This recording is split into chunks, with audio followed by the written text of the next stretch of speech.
Hello guys, आप सभी का मेरे चैनल में एक बार फिर से स्वागत है। तो कैसे हैं आप सभी लोग? आई होप आप सब ठीक होंगे। मैं भी बिल्कुल ठीक हूँ। तो आज गोवा में मेरा तीसरा दिन है और इससे पहले के 2 दिन में जो भी मैंने किया है उनके ऑलरेडी मैं 2 वीडियो अपलोड कर चुकी हूँ और ये 3rd video and last video है, क्योंकि आज हमारा लास्ट डे है गोवा में, हमको जाना भी है। तो हम लोग सुबह सुबह सबसे पहले उठ के जल्दी से आ गए पारा रोड।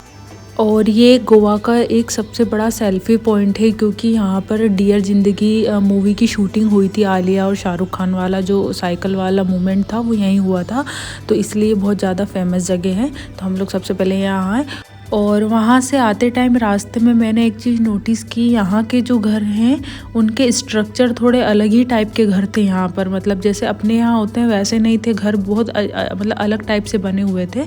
अपने यहाँ जैसे होते वैसे नहीं लगे मुझे।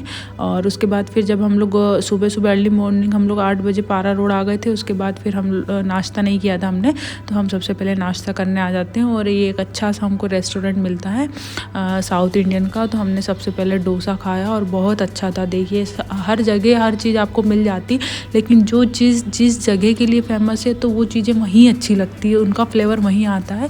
और उसके बाद फिर नेक्स्ट हमने किया पाव भाजी ऑर्डर। और फिर इतना सब खाने के बाद मैंने फिर पिया लास्ट में नींबू पानी।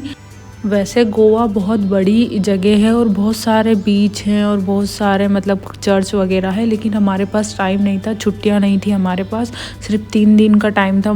तो 3 दिन में जितना हो सका मैंने घूमा और मैंने व्लॉग बना के भी आपको बताए। जैसे कि मैंने आपको पिछले व्लॉग में बताया था कि जो हमने होटल में रूम लिया है वो बिल्कुल बागा बीच से 100 मीटर दूर था। तो हम लोग दिन में वहीं आ गए थे अपने रूम पे, फिर रेस्ट करके अब हम लोग आ गए हैं बीच पे, क्योंकि हमने वाटर स्पोर्ट नहीं किया था तो मुझे वाटर स्पोर्ट करना था। तो मैंने ये वाली राइड की थी और थोड़ा सूरज का वो था इसलिए क्लियर नहीं आ पाया वीडियो। और उसके बाद मैंने ये स्पोर्ट किया। वहाँ सब चार्जेस अलग अलग है, आप लोग जब भी कोई जाओ तो बार्गेनिंग करके आप अपने हिसाब से आपको जो ठीक लगे वो वाली राइड कर लेना। लेकिन मुझे बहुत अच्छी लगी राइड और मतलब अच्छा लगा, मज़ा आया। बीच पे अगर आप लोग भी जाएं तो वाटर स्पोर्ट ज़रूर करें। और यहाँ पर मैं आपको एक बात बता दूँ, अगर आप लोग कभी गोवा नहीं आए हैं तो लाइफ में एक बार गोवा ज़रूर आएँ। और बहुत ही अच्छी जगह है, मन ही नहीं करता बीच से जाने का, इस तरीके की वहाँ शांति और इतना अच्छा फील होता है। तो फिर क्या, आप जाना तो पड़ेगा, लेकिन छुट्टियाँ नहीं हैं तो हम लोग फिर रूम पे आ गए थे, क्योंकि हमारी आज नाइट में ट्रेन है और हम लोगों को मार्केट भी जाना था, क्योंकि हमने शॉपिंग कुछ भी नहीं की थी सिर्फ कपड़ों के अलावा। तो हम लोगों को शॉपिंग करने जाना था। तो फिर हम लोग आ गए यहाँ पर एक रेस्टोरेंट में वापस ना, क्योंकि मुझे शाम हो गई थी तो मुझे भूख लग रही थी बहुत। और फिर मैंने वहाँ पर ऑर्डर किया वेज चाउमीन सूप, तो फिर मैं वही पी रही थी और अच्छा था टेस्ट। आप लोग भी जाएं बागा बीच पे, तो मैंने इसका एक वीडियो डाला है और पहले से ही, जहाँ पे मेरा रूम है। और उसके बाद फिर हम लोग मार्केट आ गए। अब मैं आपको यहाँ बताती हूँ कि आप यहाँ जो ये वाइट देख रहे हैं इनमें काजू है। मतलब जिस तरीके से हमारे मार्केट में नमक की बोरियाँ रखी होती है उस तरह से यहाँ पर काजू की बोरियां रखी होती है। और ये हर दूसरी शॉप पे मिलेगा आपको काजू की शॉप, हर 2 दुकान छोड़ के आपको काजू की शॉप दिखेगी वहाँ पे। तो इसका रीज़न ये है कि वहाँ गोवा में बहुत ज़्यादा काजू होते हैं। तो हमको वहाँ पर किसी ने गाइड भी किया था कि अगर आप यहाँ पर आओ तो आप काजू भी लेके जाना एक बार। तो फिर हम लोग वही लेने के लिए आए थे मार्केट। तो सबसे पहले हम एक अच्छी सी शॉप पे आ गए काजू की। हमने पता किया कि कहाँ पर ओरिजिनल चीज़ें मिलेंगी, क्योंकि आजकल मार्केट में इतनी डुप्लीकेट चीज़ें मिलती है। तो फिर हम लोगों को किसी ने ये शॉप सजेस्ट की थी तो हम लोग यहाँ आ गए। और यहाँ पर हमने फिर काजू इतने टाइप्स के काजू होते हैं। ये जो आप काजू देख रहे हैं ये अभी इनके ऊपर जो छिलका है वो उतर नहीं है, छिलका उतरने के बाद ये वाइट काजू अंदर से रहते हैं। मतलब हमारे पास जो मार्केट में काजू आते हैं वो पॉलिशिंग हुए आते हैं। अभी ये छिलके समेत काजू, अगर आप ये भी लेना चाहें तो वो भी ले, और हमने वही लिए हैं। अभी मैं बताती हूँ आपको आगे वीडियो में। उसके बाद यहाँ पर अलग अलग फ्लेवर टेस्ट में उन्होंने काजू की वैरायटी रखी हुई थी। तो यहाँ पर हमने काजू की स्वीट ली पहले तो 2 डब्बे, और बहुत अच्छी स्वीट थी। हमको उन्होंने डेमो के लिए टेस्ट भी कराया। उसके बाद फिर हमने ये पेरी पेरी वाला काजू लिया। इनमें उन्होंने एक मसाला जैसे मैगी मसाले टाइप का उन्होंने वो डाला हुआ था, तो बहुत अच्छा फ्लेवर था। एक ये सॉल्टेड वाला काजू हमने लिया था।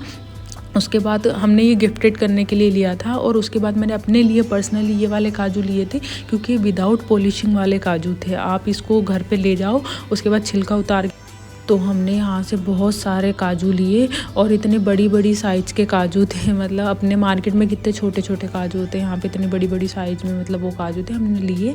और आप लोग भी आए गोवा तो एक बार ज़रूर आप विज़िट करें। तो ये थी गोवा के काजू की स्टोरी जो मैं आपको बता चुकी हूँ। उसके बाद हम लोग फिर मेन मार्केट में आ गए क्योंकि हम लोगों को कुछ और चीज़ें भी लेनी थी। तो आप यहाँ पर देखिए पर्स, आपको ड्रेसेस अगर वहाँ से लेनी है तो ड्रेसेस के लिए मैं पिछले वो वीडियो में बहुत अच्छे से मैंने आप लोगों को डिक्लेयर करा दिया कि अगर आपको ऐसी कुछ शॉर्ट ड्रेसेस चाहिए तो आपको वहाँ ईजिली मिल जाएंगी। उसके बाद फिर हम लोग आ गए वाइन की शॉप पे। और आप जितने भी मेरे वीडियो देख रहे होंगे उनमें से कम मुझे जहाँ तक लगता है 50% लोगों को तो पता ही होगा कि गोवा की जो वाइन शॉप है उनमें बहुत कम चार्जेस है और बाकी इंडिया की हर स्टेट में वाइन के बहुत चार्जेस होते हैं। गोवा में इसलिए कम चार्जेस है क्योंकि वहाँ टैक्स फ्री है अल्कोहल, इसलिए वहाँ पे बहुत कम चार्जेस में आपको सारी चीज़ें मिल जाएगी।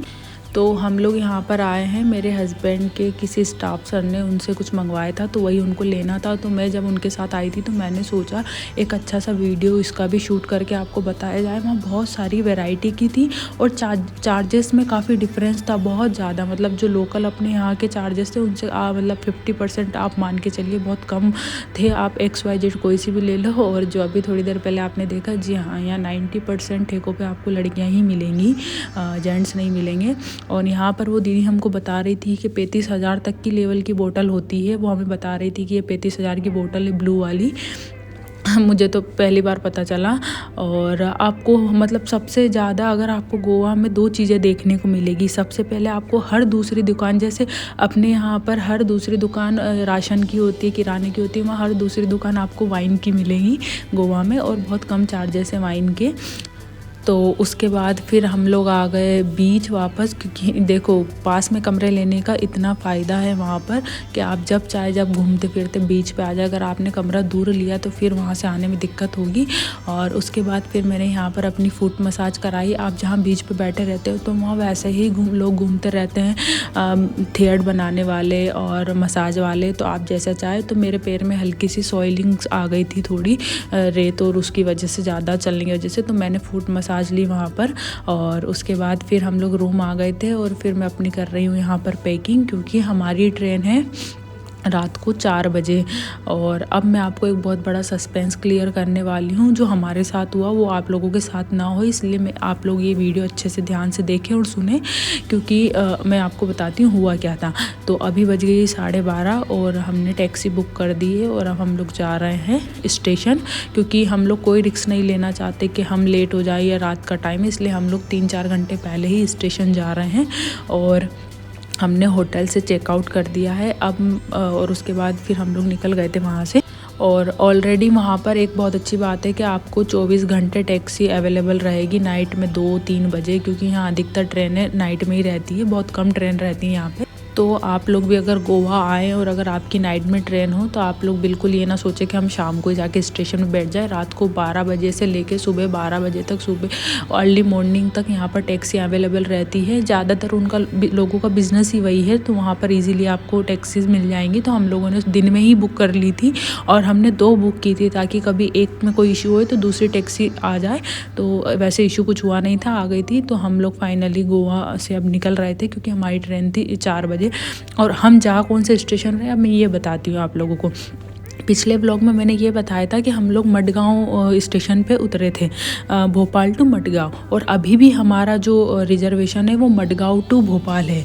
लेकिन वहाँ पहुँचने के बाद हमको किसी ने सजेस्ट किया कि मडगांव स्टेशन बागा बीच से 50 किलोमीटर पड़ता है, जहाँ से हम लोग आए थे। और हमको किसी ने बताया कि आपकी ट्रेन अगर थिविम स्टॉपेज है उसका, तो वो थिविम स्टेशन 20 किलोमीटर पे पड़ता है। और टैक्सी वाला सोचिए 50 किलोमीटर का रात में 12 बजे कितना चार्ज करेगा, और अगर वही टैक्सी वाला हम 20 किलोमीटर जाएंगे तो कितना चार्ज करेगा, कितना चार्जेस में डिफरेंस हो जाता है। तो आप लोग भी प्लीज़ इस चीज़ का ध्यान रखें। अगर आप भी कभी भी लाइफ में गोवा आए तो आप बिल्कुल मडगांव का ही अपना स्टेशन बुक करें। लेकिन मडगांव से कुछ पहले एक स्टेशन आता है थिविम, वो बीच के बहुत पास में पड़ता है, पणजी के बहुत पास में पड़ता है। तो आप थिविम में ही उतर जाए। ये इस तरीके का लोगो है, आप लोग ध्यान रखें। अगर आपकी ट्रेन में बता रहा है थिविम स्टेशन तो प्लीज़ आप लोग थिविम ही उतरें। और जाते टाइम अगर आपकी ट्रेन थिविम पे रुकती हो तो आप थिविम ही जाएँ, क्योंकि उसमें आपका पैसा भी बचेगा, टाइम भी बचेगा और नाइट का सफ़र है, आपको इतना लंबा करना भी ना पड़े। तो मैं आ गई हूँ रेस्ट रूम में और गोवा घूम घूम के यहाँ से मैं ले जा रही हूँ कुछ पिंपल अपने साथ जो कि आप वीडियो में देख रहे हैं। तो सबसे पहले मैं आपको एक चीज़ बता दूँ, यहाँ बहुत अच्छी फैसिलिटी है। स्टेशन पे रात की बज रही है, अभी 2 के समथिंग बज रही है और इतनी अच्छी फैसिलिटी है, देखिए लग भी नहीं रहा है कि मतलब रात की 2 बज रही है। तो एक चीज़ का आप अच्छे से ध्यान रखें, अगर आप लोग आएँ तो प्लीज़ आप लोग थीमिम स्टेशन ही जाएं। और 3:30 बज गई है और यहाँ पर रेस्ट रूम भी है, गर्ल्स के लिए अलग है, बॉयज़ के लिए अलग है, जो मैंने आपको वीडियो में बता दिया। उसके बाद हमारी ट्रेन आ गई थी और सबसे अच्छी बात है कि इस बार मेरे और मेरे हस्बैंड की सीट साथ में है। और उसके बाद अब हो गई सुबह और कुछ सुबह इस तरीके से हुई है हमारी ट्रेन में। हमारा बहुत अच्छा सफ़र था। आप लोगों को भी मैं हर वीडियो में सजेस्ट कर रही हूँ कि लाइफ में एक बार गोवा ज़रूर जाएँ, चाहे जैसे भी जाएँ। जो जॉब में है वो भी जाए, जो जॉब में नहीं है वो भी कभी ना कभी कोशिश करें कि एक बार वो गोवा लाइफ में ज़रूर जाएं। तो फाइनली जो मेरे मन में इतने टाइम से था, बचपन से गोवा गोवा, तो मैं गोवा घूम के आ रही हूँ और मैं बहुत खुश हूँ और मुझे बहुत अंदर से वैसा लग रहा है कि चलिए लाइफ में हम जो सोच रहे थे हम वो कर रहे हैं अब। और आप लोग भी अगर सोच रहे हैं तो प्लीज़ आप लोग भी जाइए, बहुत अच्छी जगह है। और फिर सुबह उठ के मुझे लग रही थी भूख, तो नाश्ते में मैंने फिर मैगी ट्रेन से ली और इसकी चम्मच कुछ इस टाइप की थी, इसलिए सोचा मैंने वीडियो में ये होना चाहिए। और मैगी ली है, उसके बाद मैंने कुछ केक्स का पैकेट लिया था। और ट्रेन में बहुत ज़्यादा थक गए तो हम कंटिन्यू सो ही रहे थे, मतलब ज़्यादा मैंने कुछ शूट नहीं किया, थक गए थे तो कंटिन्यू सो रहे थे। और उसके बाद फिर फाइनली आ गया भोपाल। और मेरी शक्ल देख के आप लोग क्या सोच रहे होंगे कि इतनी ठंड कश्मीर में भी नहीं है जितनी ठंड मुझे लग रही है। तो हाँ, मेरे साथ ऐसा ही फॉल्ट है, मुझे ठंड भी ज़्यादा लगती है और गर्मी भी ज़्यादा लगती है। और पूरे स्टेशन पे सब मुझे ही देख रहे थे कि इतनी ठंड इसी को लग रही है। हाँ, तो मुझे लगती है ठंड। और हम लोग आ गए भोपाल स्टेशन और मेरे हस्बैंड जानबूझ के चिढ़ाने के लिए मुझे शूट कर रही हैं, दिखाने के लिए कि मैं किस तरह। और मुझे बिल्कुल ऑकवर्ड नहीं लग रहा था क्योंकि मुझे लग रही थी ठंड जेन्युइन, और मेरे कान में हवा जाने के बाद मेरा सिर दर्द होने लगता है, इसलिए मैं बिल्कुल रिस्क नहीं लेती। तो हम लोग प्लेटफॉर्म नंबर 1 पे आ गए थे और यहाँ पे हम यहाँ पर बज रही है सुबह की 4 और 4 बजे हमने अपनी ओला बुक कर ली थी कैब। तो हमारी कैब आ गई थी और यहाँ पर देखिए ठंड सबको लगती है, सिर्फ मेरा दिखाया जा रहा था ठंड का। तो अब चलते हैं घर, बहुत घूम लिया, घर की याद आ रही है। और यहाँ से भोपाल स्टेशन प्लेटफॉर्म नंबर 1 से हम लोग जा रहे थे क्योंकि हमारी ट्रेन प्लेटफॉर्म नंबर 2 पे आई थी। और उसके बाद फिर हम लोग आ गए घर और हम लोग घर पहुँचे करीबन 4:30 बजे सुबह की। और बहुत बहुत शुक्रिया मेरा वीडियो देखने के लिए। और गोवा का टूर कैसा रहा, मैंने बहुत डिटेल में कोशिश की आप लोगों को शूट करके दिखाने की। और अगर वीडियो अच्छे लगे हों तो वीडियो को लाइक करें और अगर आप लोग मेरे चैनल पे नए हों तो मेरे चैनल को सब्सक्राइब ज़रूर